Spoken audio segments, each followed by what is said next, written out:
Hi everyone. तो अब हम स्टार्ट करने जा रहे हैं टैक्सेबिलिटी ऑफ डोमेस्टिक सर्वेंट। हुआ क्या, एम्प्लॉयर ने यानी कंपनी ने एम्प्लॉय के घर पे एक सर्वेंट अपॉइंट किया। एम्प्लॉय की फैसिलिटी के लिए एक सर्वेंट कंपनी ने एम्प्लॉय के घर पे अपॉइंट किया, तो उस केस में टैक्सेबिलिटी क्या होगी? इनकम टैक्स अथॉरिटी कहती है कंपनी आप एम्प्लॉय के लिए कुछ भी करो, टैक्स का ट्रीटमेंट क्या होगा वो हम बताएंगे। कौन सा पोर्शन पर एम्प्लॉय को टैक्स देना पड़ेगा वो हम बताएंगे। तो आइए स्टार्ट करते हैं टैक्सेबिलिटी ऑफ डोमेस्टिक सर्वेंट। छोटे छोटे टॉपिक हमारे चल रहे हैं और उनको हम धीरे धीरे कवर कर रहे हैं।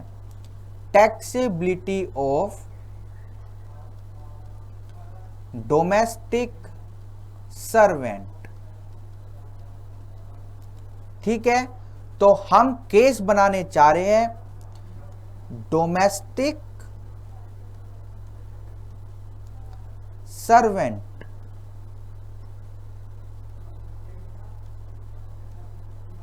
Appointed by. हम देखने जा रहे हैं वो डोमेस्टिक सर्वेंट किसने अपॉइंट किया, मतलब if by employer, if by employee, तो दोनों केस में क्या होगा? टैक्सेबल होगा, टैक्सेबल टैक्सेबल। बस एक बिल्कुल माइनर सा डिफरेंस है, टैक्सेबल फॉर स्पेसिफाइड एम्प्लॉय, और इधर क्या होगा? Taxable for all employ. बस ये थोड़ा सा डिफरेंस है। अगर डोमेस्टिक सर्वेंट एम्प्लॉयर ने खुद यानी कंपनी की तरफ से आया है तो स्पेसिफाइड एम्प्लॉय के लिए टैक्सेबल होगा, बट अगर एम्प्लॉय ने अपने घर पे अपॉइंट किया है तो वो सबके लिए टैक्सेबल होगा, और टैक्सेबल वैल्यू दोनों केस में सेम होगी। Taxable value shall be cost borne by employer.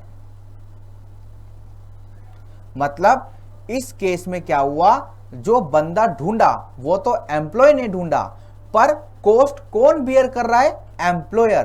तो फुल्ली टैक्सेबल होगा दोनों केसेस में, ठीक है।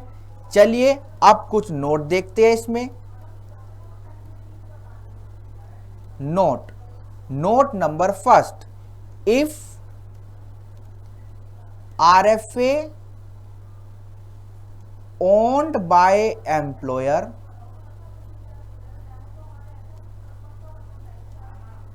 is provided to employee, then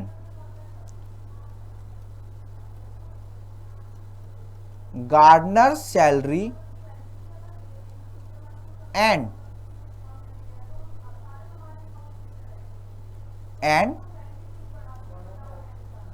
garden running and maintenance expense borne by employer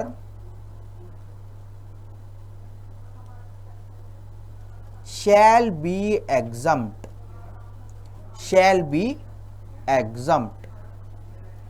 ठीक है।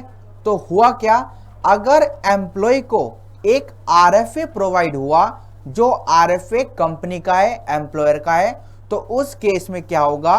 गार्डनर्स की सैलरी जो गार्डन की देखभाल करेगा, और गार्डन का रनिंग एंड मेंटेनेंस एक्सपेंस जो भी चुटपुट के खर्चे होते हैं वो क्या होंगे? Shall be exempt in the hands of employee. चलिए दूसरा नोट देखते हैं। any recovery from employee shall be exempt. मतलब कि हम उसको क्या करेंगे, शैल बी रिड्यूस्ड, क्योंकि जो टैक्सेबल अमाउंट निकल के आएगा उसमें से हम माइनस कर लेंगे, क्योंकि एम्प्लॉय ने उसका पैसा अपनी सैलरी में से दिया है। थर्ड, डोमेस्टिक सर्वेंट अलाउंस, मतलब कि खाते में रुपया आया है किसका, डोमेस्टिक सर्वेंट्स अलाउंस के नाम से, शैल बी फुल्ली टैक्सेबल, तो ये फुल्ली टैक्सेबल होता है। Fourth, any reimbursement to employee shall also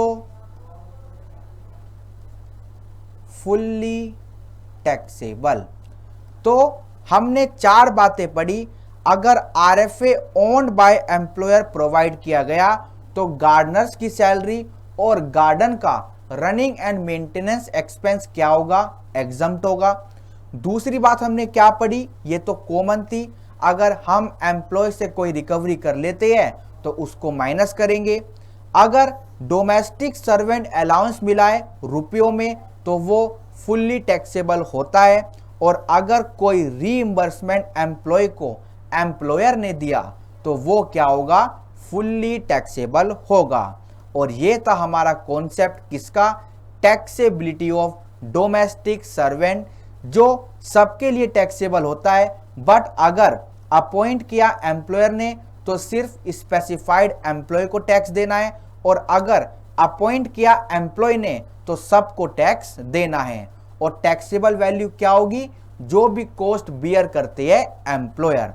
तो इसी के साथ एक और छोटा टॉपिक हमारा होता है खत्म, taxability of domestic servant. Okay, thank you so much.